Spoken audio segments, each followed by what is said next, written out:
At the National Police Association, we spend a lot of time talking about crime in America. And right here in Tucson, Arizona, where I live, we have a group of people who got together as citizens, as business owners, and decided to help their community and their law enforcement officers do something about crime. And I thought that all of you would really be interested in hearing this story. So, Josh Jacobsen, welcome to the program. Well, thank you, Betsy. Thanks for having me and thanks for the opportunity. So, you are one of four steering leaders that started the Tucson Crime Coalition. And you're not the only people in the country doing this, but as I have looked around, I feel like you guys are really doing it right. So talk about what the coalition does, but first tell people how four guys were sitting around and decided to do something about the crime in your community. Yeah, well, Betsy, it's really remarkable. So I'm one of four steering leaders. I'm a local restaurant operator. Kevin Daly is a software engineer. Monica Carlson is in the heating and cooling business, and Oliver Swan is a developer here in town. And really, 7 months ago, we were complete strangers. All of us were having conversations with county administration. Kevin Daly specifically was extremely concerned about the washes and all of the trash that's going into the washes and contaminating our drinking water.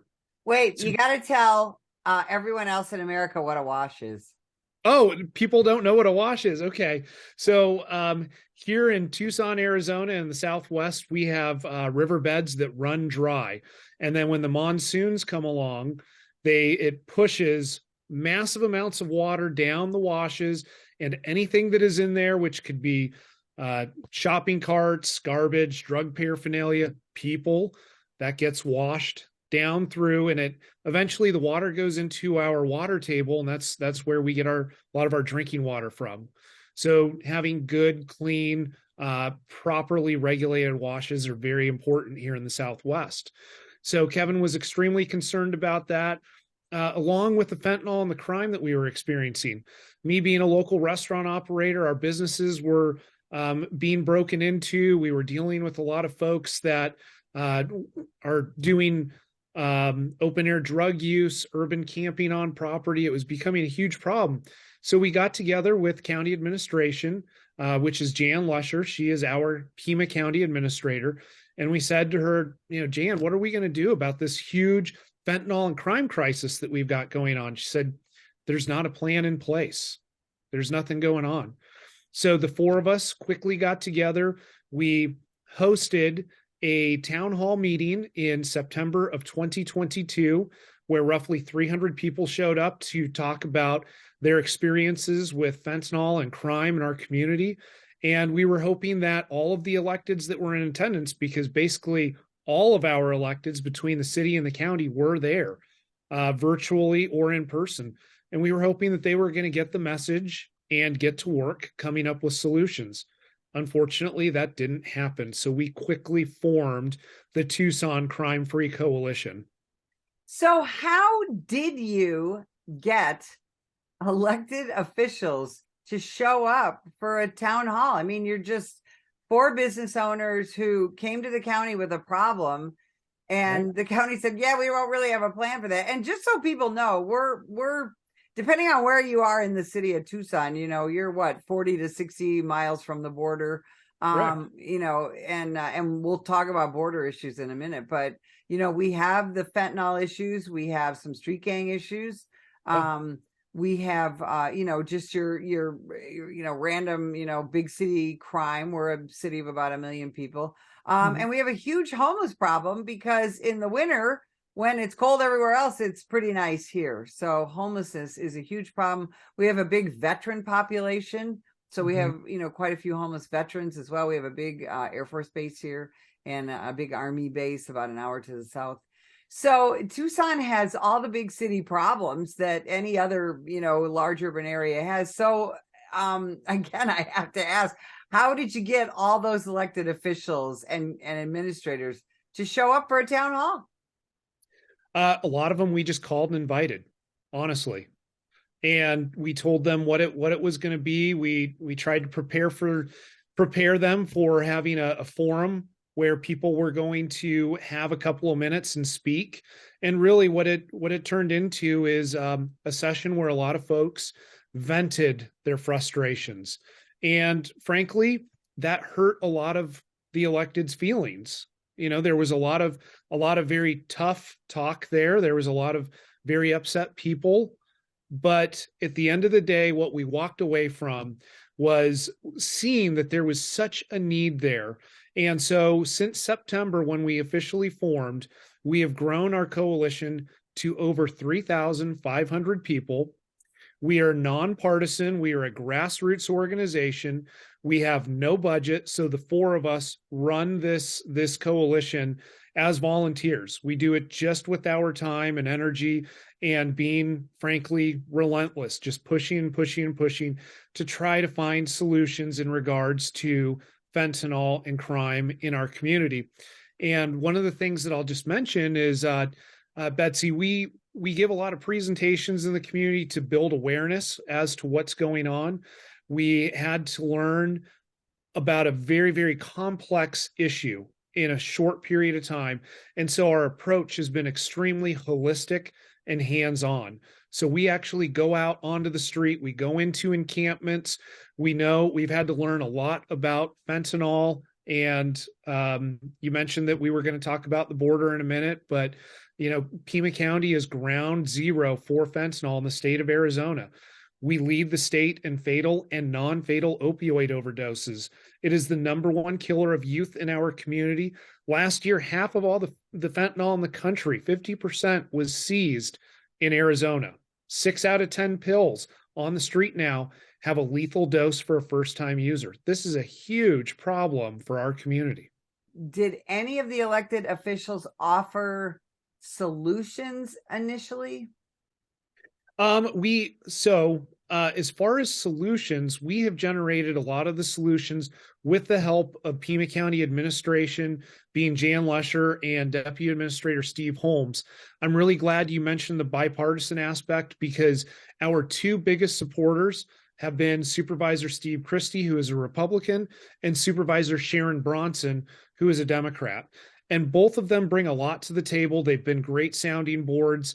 They help continue our conversation on the Pima County agenda for the Board of Supervisors. So they are there when it comes to solutions, but a lot of it has just been from us getting out into the community, going through what we call the system of entities as it relates to reduction of crime and fentanyl. So we look at it from the ground level, and we look at how is law enforcement interacting here? What kind of inefficiencies or barriers might they have to doing their jobs?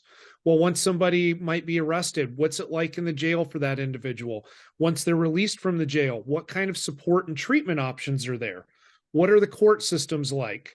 And how do the electeds interact with all of this by setting policies that could be positive or negative to what we're trying to do? So at what point did you start to really engage with law enforcement? So early on, previous to this project, I personally have been out on several ride-alongs with law enforcement, as well as I've been down to the border and worked with law enforcement down there. Congressman Juan Ciscomani, who is another supporter of the Tucson Crime Free Coalition, I was actually able to accompany him down there. And fun fact about him, he is the only elected, and then back then when we went to the border, the only candidate that has ever actually gone out into the field and worked operations on the border.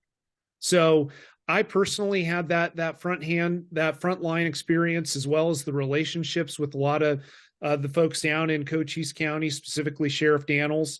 So we have been engaging with law enforcement for quite some time. And then that opened up doors with the Tucson Police Department, the Sheriff's Department.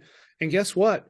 When you approach law enforcement and you start talking to them about solutions and going out and ride-alongs, they welcome you because they love it. They love it when citizens want to engage and want to be involved, and they need to see that. Did you find that the street cops were particularly well informed about issues like homelessness and fentanyl and things like that? So, one thing I'll tell you, Betsy, is we actually, when we do presentations, we never say the word homelessness. And a big reason for that is because the folks that we're really concerned with, the folks that we're really focused on, are people that are living on the street as a severe symptom to drug abuse, specifically fentanyl. So as far as the frontline officers, absolutely, they give us so much good information. We have open lines of communication. We talk with officers on a daily basis a lot of times, where we share information back and forth. They have told us about issues that they have, whether it be technological in their cars or with systems, as far as technology systems in the pre-trial services, barriers in the booking department, on and on and on. All of these inefficiencies, because, Betsy, you know better than anybody else, we're short on law enforcement across this country, and particularly short here in Tucson. And so we have to remove those inefficiencies and barriers so that our law enforcement can do their job the best that they can with the resources they have. So when you would go into these, the tent cities and the encampments, I mean, would you talk to these individuals that? Absolutely. And what kind of things did you learn? Like what, give us a little bit of their perspective. Yeah, no, it is fascinating. So, a lot of the camps, I'll be very direct, they're fentanyl camps. That's what we call them. And so essentially when you walk through a fentanyl camp, there's paraphernalia everywhere. You can smell fentanyl in the air. You can see people doing fentanyl. They're not, they're not hiding it because it's so commonplace. We even see that on our streets when you're just driving down the street of Tucson. You'll see people on the side of the road at bus stops using fentanyl out in the open. But once we go into the encampment, the first thing that we do is we will break down the barrier with individuals and let them know that, hey, look, I might look like a cop, but I swear I'm not a cop, and so we break down that barrier. We're not there to arrest you. We're actually there just to have a conversation. The next thing we do is we always treat people with a lot of respect. We treat them the way that we would want to be treated. To some degree, you're kind of in their home, so we strike up a conversation with them. Some people don't want to talk, but I'll tell you, the vast majority of people are very willing to talk to you and tell you their story. And so what we hear are very common, essentially the same story over and over and over again, but just different versions of it. People that have gotten hooked on drugs, it might have started with an injury, with Oxycontin and then heroin and now fentanyl. Young people that just started doing fentanyl. People that we've talked to that they'll tell you, I don't even remember how I got here. I've just been here. We're encountering a lot of individuals that have been on the street for years and years and years. And that's extremely concerning to us because specifically here in the city of Tucson, Pima County, we spend tens of millions of dollars on treatment and outreach and nonprofits to go out and try to help these individuals. And right now, a lot of our nonprofits and treatment centers are only operating at 50 to 70% capacity. So there's places for people to come. The next thing they'll tell us is what their substance abuse is like. We're encountering individuals that are using 10 to 20 pills a day easily of the fentanyl blues. That's the most common pill on the street, and it goes for less than $1 a pill. A lot of our TPD officers will tell us that they're seeing now people that are using 50 to 60 pills per day. We're seeing That's people that, yeah, it is. And, we're seeing that last year, our pedestrian fatalities nearly doubled here in the city of Tucson as a direct result of fentanyl and methamphetamine being in people's systems. Officers are telling us that they're taking people to the hospital that have so much fentanyl in their body. Once they get to the hospital cannot give them any more painkillers. So they have to deal with whatever pain and injuries they sustained from being hit and run over by a car. So a lot of these individuals, they'll just tell you everything that you want to know, and they're very open about it. That, and this is the thing, and that's one of the issues that we have here in Southern Arizona is our pedestrian deaths and injuries. Yeah. And I think that's something that people don't understand, that really is a big result of the fentanyl problem. And fentanyl is, it comes through here, Pima County, Arizona, but then it goes everywhere. There's that saying that every state is a border state now. And that's really true. The fentanyl problem in this country is beyond belief. Do you, when you talk to treatment people and people like Gospel Rescue Mission, we have a completely, they don't take any government money, shelter here in Pima County, Arizona, in Tucson. And they work really hard, but they're really strict, right? You can't keep doing fentanyl and stay in their facility and get the assistance that you need, right? Right. Yeah, they're a great program. Lisa Chastain over there has been a great partner for us. She's helped with some of the solutions that we're trying to advocate for. And you're absolutely right. We are not fans of any type of housing that doesn't come with accountability.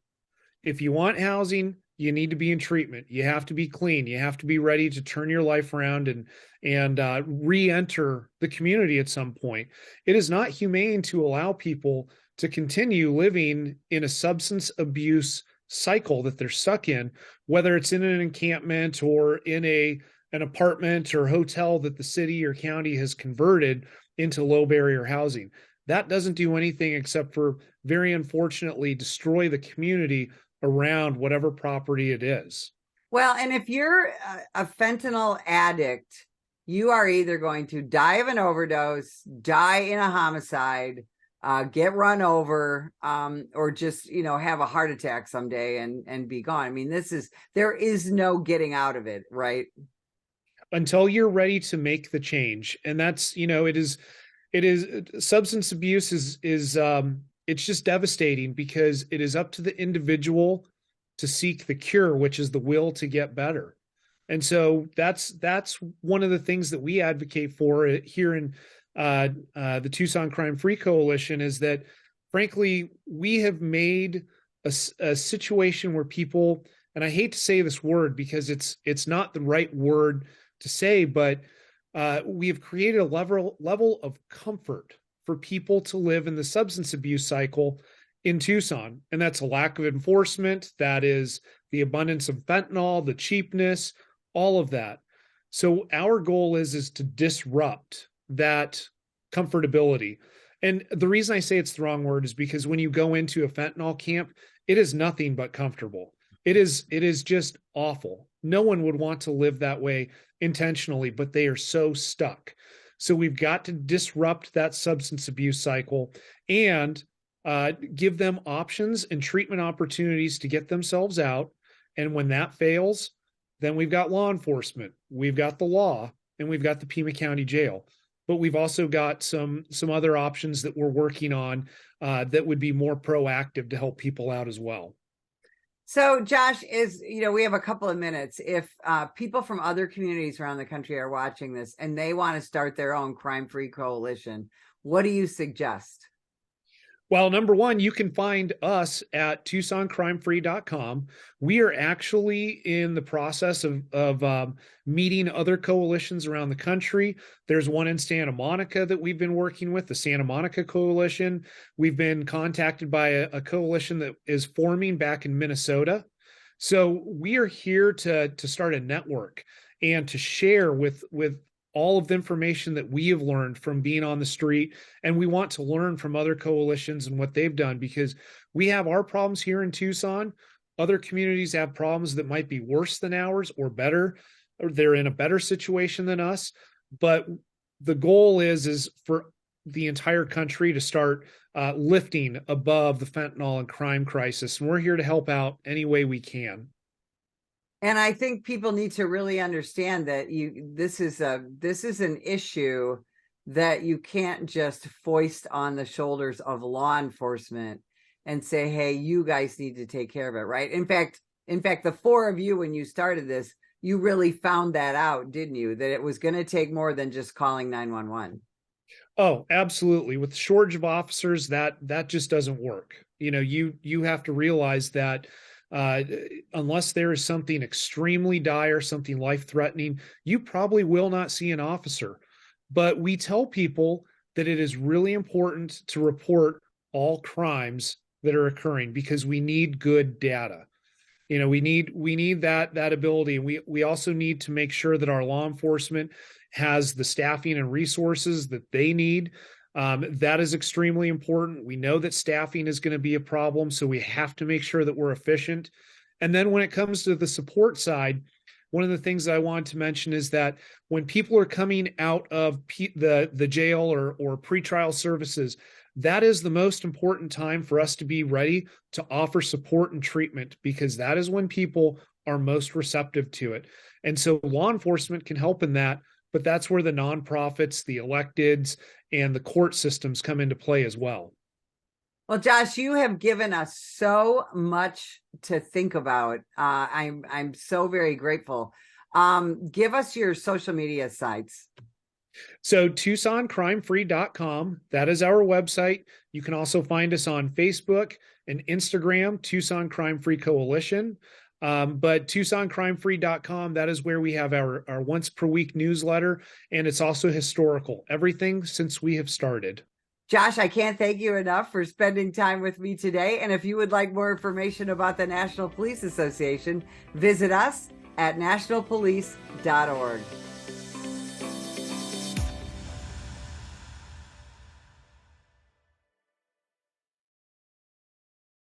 Ma'am, put the gun down! Put the gun down! Last year, law enforcement officers were involved in hundreds of thousands of use of force incidents. A use of force incident is when an officer must use nonverbal tactics to gain control of a dangerous situation. Put the knife on the ground. In many cases, officers have no choice but to use force when a suspect doesn't comply with a lawful order. Use of force is always ugly. No one likes it, especially police officers. Together, we can help de-escalate these dangerous encounters. Help police officers by complying with their lawful orders. Don't attack, attempt to disarm, or flee from an officer. Use of force is an officer's last option. Most incidents can be avoided by not resisting arrest. If you feel you've been wrongfully detained by a police officer, then seek a legal solution after the encounter has been resolved. Let's keep everyone safe. Comply now and complain later.